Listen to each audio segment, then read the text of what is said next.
All right, all right, all righty, all right. What is going on, everybody? My name is Pete, but you probably already knew that. But in case you didn't, you guys are watching the one and only Pay to Drive and Pay to Drive Vlogs, day number 1166. So if you are a delivery driver for apps like Grubhub, DoorDash, Postmates, or Uber Eats, you should definitely be subscribed to this channel with all notifications turned on, everybody. So hit that red subscribe button down below, turn on the notification bell to the right, and let's see if we can get 150 thumbs up on this video. I'll give you a second to do that. So this article is a little older. I was looking through my email trying to find something here to talk about for you, and this one popped up and caught my attention, and I'm not sure how I missed it. So it says DoorDash, Grubhub, and others could face a pared down menu. So what does this mean? Investors bidding up newly public shares of DoorDash and its competitors shouldn't take for granted the historically fragile relationship between food delivery platforms and the restaurants that they serve.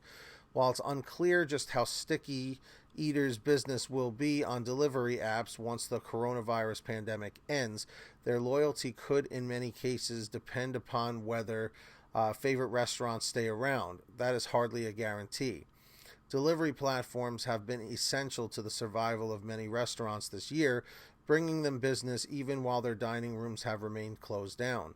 In addition to offering grants and relaxed delivery fees, in some cases, the platforms have been working to use the pandemic as an opportunity to prove their long-term value to restaurants, many of which had once scorned their service. I can't read.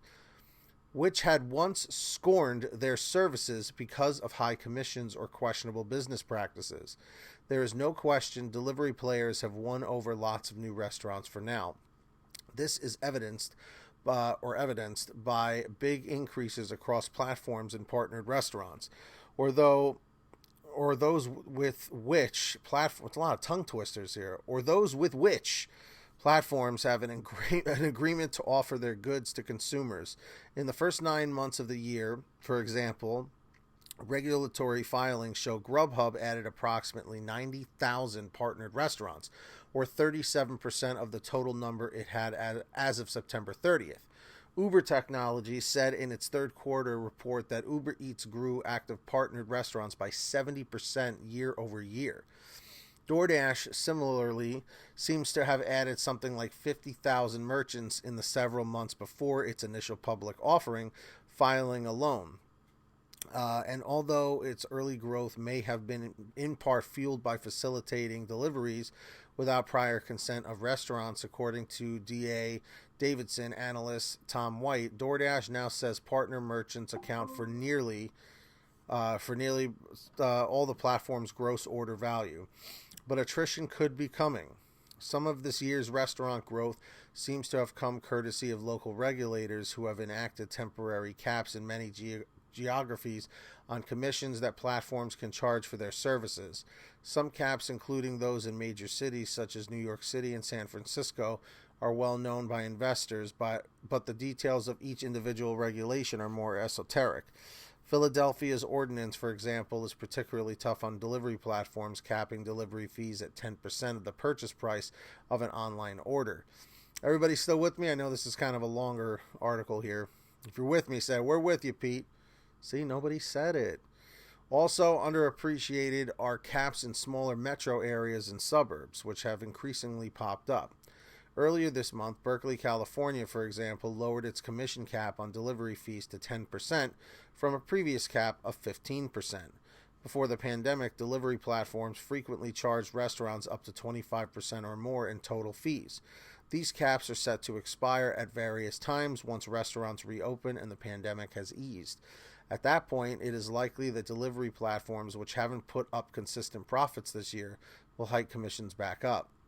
In urban areas where discovery and delivery may be less necessary, the additional fees could cause restaurants to rethink the value each platform provides.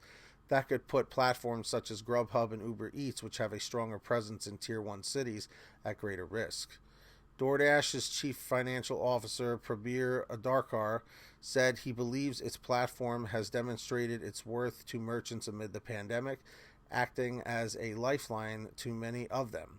and therefore expects them to remain on board even after the pandemic ends. But once all restrictions on in-person dining are lifted, the balance of power could shift. Big national chains in particular won't need as much help from online platforms in a more normal world. This matters because, according to Grubhub's 2020 year in food report, all of the top 10 trending dishes this year are items commonly ordered from big household chains, such as a spicy chicken sandwich or a chicken burrito bowl. It is an iced latte 157% more popular on Grubhub this year because the app featured a previously unknown cafe, or simply because fewer people walked by a Starbucks? Investors awaiting the delivery of their own daily caffeine fix need to be asking themselves this very question. Whew, that was a lengthy one. That was a good article, though.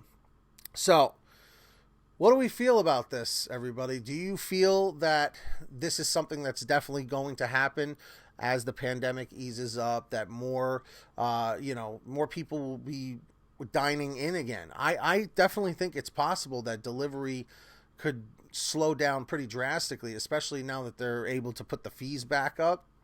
I'm telling you, man, change is definitely coming. It may not be a great thing, but I'll tell you right now, people have been probably pretty tired of ordering takeout. I'm not gonna lie, I miss that feeling of being able to walk into a restaurant, and sit down and actually have a conversation with somebody, whoever you're living with, or significant other, a friend, family member, whoever. I miss that feeling, and we'll see what happens. So do you agree with this article? Do you disagree? I will put the link down below in the description. And of course, I do want to take this time to thank all of our patrons over at patreon.com/paytodrive, especially Millard Norton, our $100 a month ultimate driver. And of course, Kimberly Thomas, Tulsa Todd, Heidi Barnes, Kurt Paul, Brian Pomeroy, William Boudreau, Fernando Carranza, Justin Case, Anthony Bliss, Sarah Keston, Alan G. Van Horn, Scott Freisner, Drew Honor, Stephen Neely, Frank Haviland, Jason Casta, Sherry Cassidy, John Bonacci, Terry DeLong, Nick G, Jenny Thomas, Matt Epperson, and Terrence Pacheco. If you guys want to sign up and support the channel and get shout outs just like that, link is in the description down below and in the pinned top comment. Make sure to check it out. And of course, also in the description down below, please make sure you sign up on the Get Upside Gas app. It's a free download for your smartphone. All you have to do is download the app for free, pump your gas, print out your receipt, take a picture of your receipt with the Get Upside Gas app, and within 48 hours or so, you'll get anywhere from 15 cents to 45 cents a gallon back, which is pretty fantastic. And if a friend or family member signs up using your code, you'll get paid every time they pump gas. It's called Get Upside. Links down below. Make sure to download it and check out paytodrivestore.com. Get t-shirts, hoodies, and all that stuff all on sale. And if you made it to the end of this video, comment END952, END952. And of course, subscribe with all notifications on down below. Did you hit the subscribe button yet? And hit the like button. All right, everybody, get that money, get that honey, keep hustling, keep bustling, and we'll see you guys next time right here on Pay to Drive and Pay to Drive Vlogs. Take care. Have a great one.